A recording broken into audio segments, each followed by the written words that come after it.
അമ്മ ഞാനേ രാവിലെ ഒന്നും കഴിച്ചില്ല. എനിക്കാണെ ഭയങ്കരമായിട്ട് വിശക്കുന്നു. എനിക്കൊരു ചായ മേടിച്ചു തരുമോ? എൻ്റെ കയ്യിലേ ഞാൻ ഇന്നൊരു ആവശ്യത്തിന് വന്നോ. എൻ്റെ കയ്യിൽ ആകതാ എൻ്റെ കയ്യിൽ 4 രൂപ ഉള്ളൂ. ഇവിടെ എവിടെങ്കിലും പോയൊരു ചായ കുടിച്ച് എന്തെങ്കിലും ഒന്ന് ചെറുതായിട്ട് കഴിച്ചാൽ കൊള്ളാമെന്നുണ്ട്.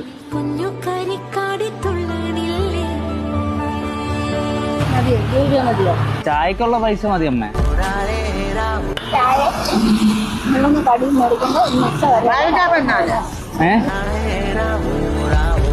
എനിക്ക് അമ്മമാരുടെ അടുത്ത് എന്തോ പറയണമെന്ന് അറിയാൻ വയ്യ. അമ്മയുടെ പേരെന്തുവാ?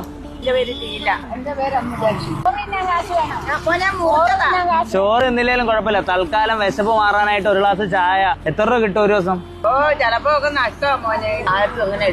എത്ര വയസ്സുണ്ട് ഇപ്പം? അമ്മയ്ക്കോ? 60. 60-ാം വയസ്സില് രാവിലെ 7 മണി തൊട്ട് 3 മണി വരെ അല്ലേ? അതുവരെ 400 രൂപയ്ക്ക് വേണ്ടി ഇത്രയും കഷ്ടപ്പെടുന്നു. ഒരുപാട് പേരെടുത്ത് ചോദിച്ചു, ആരും എനിക്ക് 5 രൂപ പോലും തന്നില്ല. പക്ഷെ അമ്മമാരടുത്ത് ചോദിച്ച നിമിഷം എനിക്ക് 2 പേരും 20 രൂപ വെച്ച് തന്നു.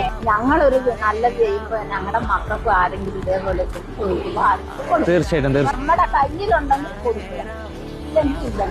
എന്റെ പേര് വിഷ്ണുനാ.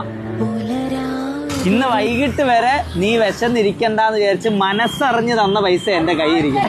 ആ തരാൻ കാണിച്ച മനസ്സില്ലേ, അത് തന്നെ വലിയ കാര്യം. ഈ ഒരു വാഴക്കാപ്പൂല്ലേ, എത്ര ലക്ഷം രൂപ തന്നാലും പകരമാവത്തില്ല.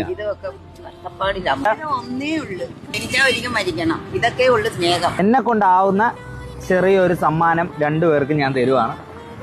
നേരത്തെ പറഞ്ഞ പോലെ സ്വന്തം മോൻ തരുന്നതായിട്ട് കണ്ടാൽ 2 പേരും നല്ലൊരു ചിരി, സുന്ദരി കുട്ടികളായിട്ടിരിക്കുക എപ്പോഴും കേട്ടോ. അമ്മമാര് ഇതുപോലെ 2-3 ദിവസം നിന്നാലല്ലേ ഈ വരുമാനം ഉണ്ടാക്കാൻ പറ്റുള്ളൂ.